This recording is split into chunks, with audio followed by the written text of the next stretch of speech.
जब भी पूर्व जर्मन तानाशाह एडोल्फ हिटलर का जिक्र होता है, एक सवाल जो सबके मन में उठता है वो ये कि आखिर हिटलर जैसे व्यक्तित्व के मालिक यूरोपीय एक प्रबुद्ध देश के शासक और लाखों लोगों के चहेते कैसे बने। इस सवाल का जवाब ढूंढने के लिए न केवल उस समय के हालात, खासकर पहले विश्व युद्ध में जर्मनी की हार और 1930 के दशक की आर्थिक मंदी को समझना जरूरी है, बल्कि हिटलर के नेतृत्व के स्वरूप को भी समझना होगा। हिटलर उस तरह के आम नेता नहीं थे जो कर कम करने या बेहतर स्वास्थ्य सुविधा मुहैया कराने का वादा करते थे। वो तो एक धार्मिक नेता की तरह लोगों को मुक्ति दिलाने का वादा करते थे। पहले विश्व युद्ध से पहले उन्हें कोई नहीं जानता था। वे एक मामूली आदमी थे जो कि ना किसी से करीबी रिश्ते बना पाते थे, ना ही लोगों से भौतिक बातें कर सकते थे और जो नफरत से भरे हुए थे। लेकिन पहले विश्व युद्ध में जर्मनी के हार के बाद हिटलर ने जब म्यूनिख में भाषण दिया तो उनकी कमजोरियों को ही उनकी ताकत समझा जाने लगा। हिटलर के अंदर जो नफरत की भावना थी वो हजारों जर्मन वासियों की भावना से मेल खाती थी, जो कि वर्साय संधि के शर्तों से अपमानित और शर्मिंदा महसूस कर रहे थे।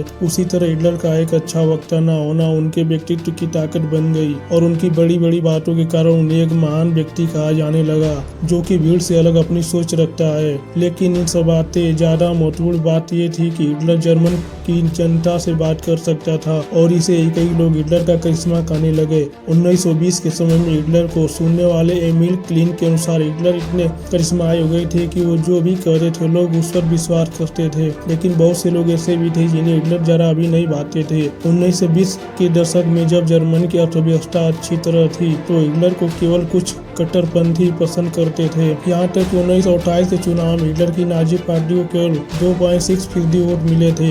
लेकिन अगले 5 से भी कम वर्षों में हिटलर जर्मनी के चांसलर और सबसे जानी मानी राजनीतिक पार्टी के नेता बन गए थे। और इस बीच में जो सबसे बड़ा बदलाव हुआ था वो बदलाव जर्मनी की अर्थव्यवस्था में हुआ था। 1929 की आर्थिक मंदी के कारण जर्मनी के बैंक तबाह हो गए थे और बड़े पैमाने पर बेरोजगारी बढ़ गई थी। नाजी पार्टी के एक समर्थक झूठा रेउडीजर कहती है लोग भूखे थे, बहुत बुरे दिन चल रहे थे। हिटलर के बयानों से लोगों को लगता था कि वो सारी समस्याओं से मुक्ति दिला देंगे। मुझे भी लगने लगा था कि यह हिटलर एक ऐसा आदमी है जो अपने लिए कुछ नहीं सोचता है, सिर्फ जर्मन लोगों की भलाई के बारे में सोचता है। हिटलर लाखों जर्मन वासियों से कहते थे कि वे आर्य हैं और इसलिए वे खास हैं और दूसरी सभी नस्लों से बेहतर हैं। हिटलर ने प्रजातंत्र से अपनी नफरत और राजनीतिक फायदे के लिए हिंसा के इस्तेमाल में यकीन को भी नहीं छिपाया, लेकिन उन्हें केवल कम्युनिटी और यहूदियों को ही जर्मनी का दुश्मन करारा दिया और उन्हीं के विरुद्ध बोलते थे, क्योंकि अधिकतर जर्मन वासी इन दो कैटेगरी में नहीं थे, इसीलिए उनको किसी तरह का कोई अनुशासन नहीं होता था।